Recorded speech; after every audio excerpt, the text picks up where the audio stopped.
എല്ലാവർക്കും എൻ്റെ പുതിയ വീഡിയോയിലേക്ക് സ്വാഗതം. ഇപ്പം ഞാൻ ടേൽസ് ഓഫ് ഫിഷയിലേക്ക് വെൽക്കം ടു ടേൽസ് ഓഫ് ഫിഷ എന്ന് ഞാൻ പറയുന്നില്ല. കാരണം എൻ്റെ വീഡിയോസ് എല്ലാവരും കാണുന്നുണ്ടെന്ന് എനിക്ക് മനസ്സിലായി. അപ്പം ഞാൻ ഇന്ന് എൻ്റെ പുതിയൊരു സ്റ്റോറി നിങ്ങളുമായിട്ട് ഷെയർ ചെയ്യുകയാണ്. സംഭവം ഇത് എൻ്റെ ജീവിതത്തിൽ അനുഭവപ്പെട്ട ഒരു റിയൽ സ്റ്റോറി തന്നെയാണ്. അപ്പോൾ ഞാൻ ആദ്യമേ പറഞ്ഞിരുന്നു, നിങ്ങൾക്ക് അതൊരു സ്റ്റോറി ആയിട്ട് കേൾക്കാം, അല്ലെങ്കിൽ അതൊരു വിശ്വസിച്ച് കേൾക്കാൻ പറ്റുന്ന ഒരു രീതിയിൽ കേൾക്കാം. അത് കേൾക്കുന്നവൻ്റെ മനോവിചാരം പോലെ ഇരിക്കും. അപ്പം ഞാനിപ്പോൾ പറയാൻ പോകുന്നത്, അതായത് എൻ്റെ മാരേജ് കഴിഞ്ഞു, എനിക്കൊരു കുട്ടിയൊക്കെ ഉണ്ട്. അവൾ സ്കൂളിൽ LKG UKG ഒക്കെ ആയി. അപ്പോൾ എൻ്റെ ഹസ്ബൻഡിന് കോട്ടയത്താണ് ജോലി. അപ്പം പുള്ളിക്കാരൻ പുതിയൊരു വീട് വാടകയ്ക്ക് എടുത്തു. കുറേ വീട് വാടകയ്ക്ക് എടുത്തിരുന്നു. അപ്പം നല്ലൊരു വീട് കിട്ടി. അത് കണ്ട് അപ്പം ഞങ്ങളെ കൊണ്ടുപോയി കാണിച്ചു. വീട് അടിപൊളി വീടാണ്. അടിപൊളി വീടെന്ന് വെച്ച് കഴിഞ്ഞാൽ ഒരു 5-8 തലമുറകൾ ജീവിച്ച് തീർത്തൊരു വീട്. അത്രയും വലിയ ഒരു വീട് എന്ന് വെച്ച് കഴിഞ്ഞാൽ ഏകദേശം 100-300 വർഷം പഴക്കമുള്ള ഒരു ക്രിസ്ത്യൻ തറവാട് വീടാണത്.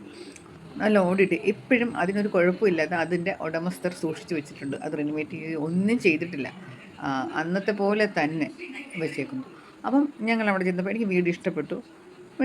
ഒരു മുറി മാത്രം തുറന്നിട്ടില്ല ആ വീടിൻ്റെ, ബാക്കിയുള്ള മുറികളെല്ലാം തുറന്നു. പക്ഷേ എല്ലാം ഒരു വലിയൊരു പുരയിടത്തിന് നടുവിലാണ് ആ വീട്. പ്ലാവ്, മാവ്, ചക്ക അങ്ങനെ എല്ലാം ഉണ്ട് നമുക്ക് ആ പുരയിടത്തിൽ. നമുക്ക് ഒരു പറമ്പിൻ്റെ നടുവിലൊരു വീട്. വളരെ ബ്യൂട്ടിഫുൾ ആയിട്ടുള്ളൊരു വീടാണ്. അവിടെ താമസം എനിക്കിത് കണ്ടപ്പോൾ തന്നെ ഇഷ്ടമായി. പക്ഷെ ഞാൻ ആദ്യമേ തന്നെ ചോദിച്ചത്, എൻ്റെ മനസ്സിലേക്ക് ഓടി വന്നൊരു കാര്യമുണ്ട്. ഈ വീട്ടിൽ ഒരുപാട് തലമുറകൾ കടന്നു പോയിട്ടുണ്ട്. ഒരുപാട് ജീവിതങ്ങൾ ഇവിടെ ജനിച്ചു വീണിട്ടുണ്ട്. അതുപോലെ തന്നെ ഒരുപാട് മരണങ്ങൾ നടന്നിട്ടുണ്ട്. ജനന മരണങ്ങൾ നടന്നിട്ടുണ്ട്. ഒരുപാട് സങ്കടങ്ങളും തേങ്ങലുകളും ആഗ്രഹങ്ങളും സന്തോഷങ്ങളും ഒക്കെ വഴക്കും എല്ലാം ഇങ്ങനെ ആ വീട്ടിലിങ്ങനെ അലയടിച്ച് ഇങ്ങനെ നിൽക്കുന്ന പോലെ നമുക്ക് ഫീൽ ചെയ്യാറുണ്ട്. അതെല്ലാം ഉള്ള ഒരു എത്ര കാലങ്ങൾക്ക് മുമ്പ് വെച്ചൊരു വീടാണ്. അപ്പോൾ ഈ ഇവിടുത്തെ അനന്തരാവകാശികളൊക്കെ ഇവിടെ താമസിക്കുന്ന അവർ പുറം രാജ്യങ്ങളിൽ പോയി അവർ ജീവിക്കുന്നു. വീട് ഇപ്പോഴും അതേപോലെ നിലനിർത്തുന്നു. അപ്പോൾ ഞാൻ കാര്യങ്ങളിലേക്ക് വരട്ടെ.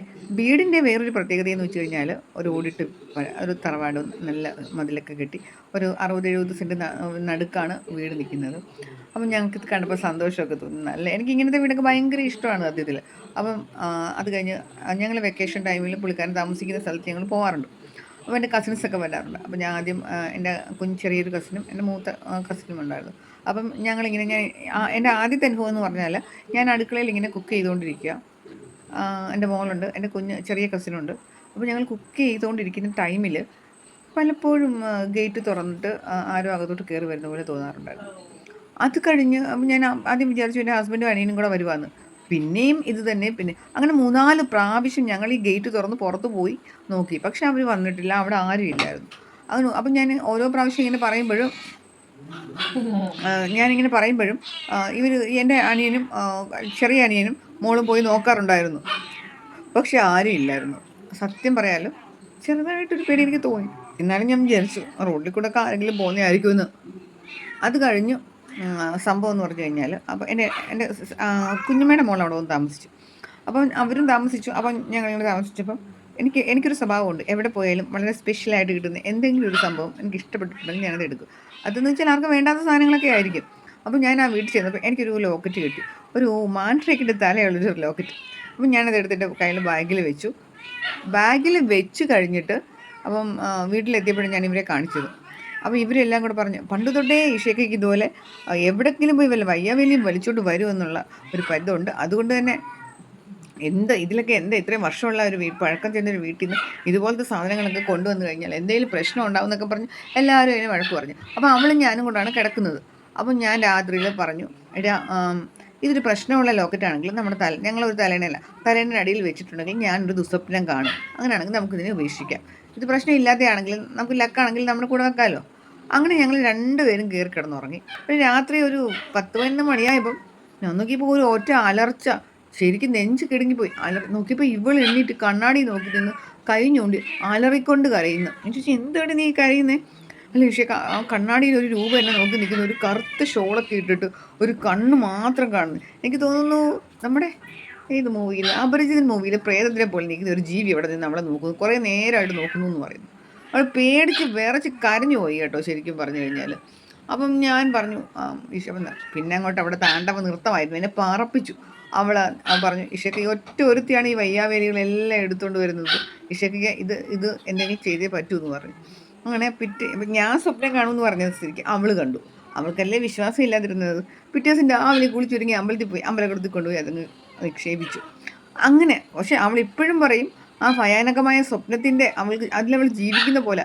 അതായത് അവൾ എണ്ണീറ്റിട്ട് ബാത്റൂമിൽ പോകാനായിട്ട് നോക്കിയപ്പം കണ്ണാടിയാണ് കണ്ടത്. കണ്ണാടിക്കകത്തോട് നോക്കിയപ്പം ഒരു കറുത്ത ഷാളിട്ട് ഒരു ഭയങ്കര തീ പോലെ കണ്ണുള്ള ഒരു ആൾ അവളെ നോക്കി ഇങ്ങനെ നിൽക്കുന്നു ആയിട്ടാണ് അവൾക്ക് കാണുന്നത്. അത് കണ്ടാണ് അവൾ അലറി വിളിച്ചത്. ഇത് നിങ്ങൾക്ക് വിശ്വസിക്കാൻ പറ്റുമോ ഇല്ലയെന്ന് എനിക്കറിയില്ല. ഇത് അവളുടെ അനുഭവത്തിൽ നിന്നുള്ള ഒരു കാര്യമാണ്. അവളോട് ഇപ്പോൾ ചോദിച്ചാലും അവൾ വള്ളി പുള്ളി തെറ്റാതെ അവൾ ഓരോ കാര്യങ്ങളും പറയും. കാരണം സ്വപ്നം ഒരു ജീവിതമാണ്. ശരിക്കും സ്വപ്നം കാണുമ്പോൾ നമ്മൾ സ്വപ്നത്തിൽ കൂടെ ജീവിക്കുക ചെയ്യുന്നത്. അതറിയാമോ? നമ്മളിങ്ങനെ സ്വപ്നം കാണുമ്പോഴൊക്കെ മലയുടെ മണ്ടയ്ക്ക് നിന്നും തോട്ടി വീഴുന്നതും നമ്മൾ അഗാധമായ ഗർത്തത്തിൽ വീഴുന്നതൊക്കെ കാണുമ്പോൾ നമ്മളത് ഫീൽ ചെയ്യുന്നുണ്ട്. ലൈഫിൽ യഥാർത്ഥ ലൈഫിൽ ഫീൽ ചെയ്യുന്ന പോലെ നമ്മൾ സ്വപ്നത്തിൽ ഫീൽ ചെയ്യുന്നുണ്ട്. അപ്പോൾ അതുകൊണ്ട് തന്നെ ഞാൻ പറഞ്ഞ സ്വപ്നത്തിൽ നമ്മൾ ജീവിക്കുക ചെയ്യുന്നത്. അപ്പോൾ ഒരു ക്വസ്റ്റ്യൻ ഞാൻ ചോദിച്ചോട്ടെ, സ്വപ്നത്തിൽ ജീവിക്കുന്ന ജീവിതമാണോ യാഥാർത്ഥ്യം? സ്വപ്നത്തിൽ നിന്ന് ഉണർന്നു കഴിഞ്ഞ് ജീവിക്കുന്നതാണ് യാഥാർത്ഥ്യം. ഇത് എന്താണ് വ്യത്യാസം ഇതിൻ്റെ അകത്തൊന്നും നമുക്ക് തിരിച്ചറിയാൻ പറ്റുമോ? ഇല്ല. പിന്നെ കുറച്ച് എത്തിക്സുകൾ പറയുന്നുണ്ട്. ഇതൊക്കെ ശാസ്ത്രമാണ്, മനസ്സിൻ്റെ വൈകല്യങ്ങളാണെന്നൊക്കെ അവർ പറയുന്നുണ്ട്. എന്നാൽ ഞാനൊരു കാര്യം ചോദിച്ചോട്ടെ, മനുഷ്യൻ്റെ കണ്ണിന് കാണാൻ പറ്റാത്ത ഒരുപാട് കാര്യങ്ങൾ ഭൂമിയിലുണ്ടെന്ന്. നമ്മുടെ കണ്ണിനത് കാണത്തില്ല, പക്ഷെ അവരുടെ കണ്ണിന് നമ്മളെ കാണാൻ പറ്റും. ഞാനിപ്പോൾ ഈ കസേരയിൽ ഇരിക്കുന്നു, എൻ്റെ തൊട്ടടുത്ത് ഇപ്പുറത്തും ഒക്കെ ആരൊക്കെ ഇരിക്കുന്നു എന്ന് എനിക്ക് പറയാൻ പറ്റുമോ? അതുകൊണ്ട് തന്നെ ഞാൻ പറയുന്നത് നമ്മുടെ കണ്ണിന് ഇത്ര ഇതേ ഉള്ളൂ, ആ ആ പവറേ ഉള്ളൂ, അതിലുള്ള കാഴ്ചകളേ ഉള്ളൂ. പൂച്ചയ്ക്കും പട്ടിക്കും ഒക്കെ നമുക്ക് കാണാൻ പറ്റാത്ത ഒരുപാട് കാര്യങ്ങൾ കാണാൻ പറ്റും. അതാണ് ചിലപ്പോൾ അവർ ഭയങ്കരമായിട്ട് ബഹളം വയ്ക്കുന്നത്. ആത്മാക്കളെയും പ്രേതങ്ങളെയും ഒക്കെ കാണാൻ പൂച്ചയ്ക്കും പട്ടിക്കും പറ്റുമെന്നാണ് പറയുന്നത്. അതിൻ്റെ സിംറ്റംസ് അവർ കാണിക്കാറുണ്ട്. പട്ടി രാത്രിയിൽ ഓരിയിടുന്ന കണ്ടിട്ടുണ്ട്. അപ്പം ഇതെല്ലാം കണക്റ്റഡ് ആണ്. നമുക്ക് ഇതിപ്പോൾ നിരീശ്വരവാദികൾ എന്ത് പറഞ്ഞാലും ഈ കാര്യങ്ങൾ കണക്റ്റഡ് ആണ്, എല്ലാം കണക്റ്റഡ് ആണ്. ശാസ്ത്രം പുരോഗമിച്ചെന്ന് കരുതി വിശ്വാസങ്ങൾക്ക് ഒരു കോട്ടവും തട്ടിയിട്ടില്ല. അവനവന് വരുമ്പോൾ മാത്രം വിശ്വസിക്കുക, അല്ലാത്തവരെ വിമർശിക്കുക. ഇതാണ് ഇപ്പോൾ ചെയ്യുന്നത്. അപ്പോൾ എൻ്റെ പുതിയൊരു സ്റ്റോറി ആയിട്ട് ഞാൻ ഉടനെ വരുന്നുണ്ട്. അപ്പോൾ ഇത് ഇഷ്ടപ്പെട്ടിട്ടുണ്ടെങ്കിൽ നിങ്ങളിത് ലൈക്ക് ചെയ്യണം, ഷെയർ ചെയ്യണം, കമൻറ്റ് ചെയ്യണം കേട്ടോ. നിങ്ങളുടെ എല്ലാവരുടെയും പ്രോത്സാഹനം വേണം. ഞാനപ്പം പുതിയ ഒരു നല്ല അടാറൊരു സ്റ്റോറിയായിട്ട് ഞാൻ ഉടൻ തന്നെ വരുന്നുണ്ട്. അപ്പോൾ എന്താ പറയേണ്ടത്, എനിക്ക് ആ ഒരു വീഡിയോയിൽ എനിക്ക് നല്ല വ്യൂസ് കിട്ടിയിട്ടുണ്ട്, കമൻസും കിട്ടിയിട്ടുണ്ട്. അപ്പം പ്രേതങ്ങളെക്കുറിച്ച് അറിയാനും ആത്മാക്കളെക്കുറിച്ച് അറിയാനും അങ്ങനെയൊക്കെ താല്പര്യമുള്ളവർക്ക് ഈ വീഡിയോ കാണാം. അല്ലാത്തൊരു സ്റ്റോറിയായിട്ട് കണ്ട് ഒരു എൻ്റർടൈൻമെൻ്റ് ആയിട്ട് ഇതങ്ങ് കളയുക. പക്ഷേ എന്നാലും എല്ലാവരും ഒന്ന് സൂക്ഷിച്ചോ. നമുക്ക് കാണാൻ പറ്റാത്ത ഒരുപാട് രൂപങ്ങൾ നമ്മുടെ മടിയിലോ ഇവിടെ അവിടെ ഇവിടെയൊക്കെ ഇരിക്കുന്ന കാണാം. നമുക്കല്ലേ കാണാൻ പറ്റത്തുള്ളൂ, അവർക്ക് നമ്മളെ കാണാൻ പറ്റും. നമ്മൾ എന്തൊക്കെ ചെയ്യുന്നു, നമ്മൾ എന്തെല്ലാം കള്ളത്തരങ്ങൾ ചെയ്യുന്നു, എന്തെല്ലാം തെറ്റുകേട്ടുകൾ ശരിയും തെറ്റും ചെയ്യുന്നു, ഇതെല്ലാം കണ്ടുകൊണ്ട് നമ്മളെ കാണാൻ പറ്റാത്ത എത്ര ജീവികൾ, എത്ര ആൾക്കാർ നമ്മുടെ ചുറ്റുമുണ്ട്. അപ്പോൾ നമ്മളൊന്ന് ആലോചിക്കുക, എല്ലാവരും കണ്ടുകൊണ്ടിരിക്കുന്നു. അതറിയാമോ? അപ്പോൾ ഇതൊന്നും കണ്ടാൽ നിങ്ങൾ ആരും പേടിക്കുകയൊന്നും വേണ്ട. ഇനിയും ഈ ഞാൻ പറഞ്ഞ വീഡിയോയെ പറ്റി ഇനിയും ഉണ്ട് ഒരുപാട് കാര്യങ്ങൾ പറയാനായിട്ട്. അതിൻ്റെ ബാക്കി കാര്യങ്ങൾ ഞാൻ ഉടൻ തന്നെ എത്തും. അതിൻ്റെ ഹസ്ബൻഡിനുണ്ടായ അനുഭവമാണ്, അത് ശരിക്കും പേടിക്കുക കേട്ടോ. അപ്പോൾ അതിനുവേണ്ടി വെയിറ്റ് ചെയ്യുക, ഉടൻ തന്നെ എത്തും. Okay, bye, good night.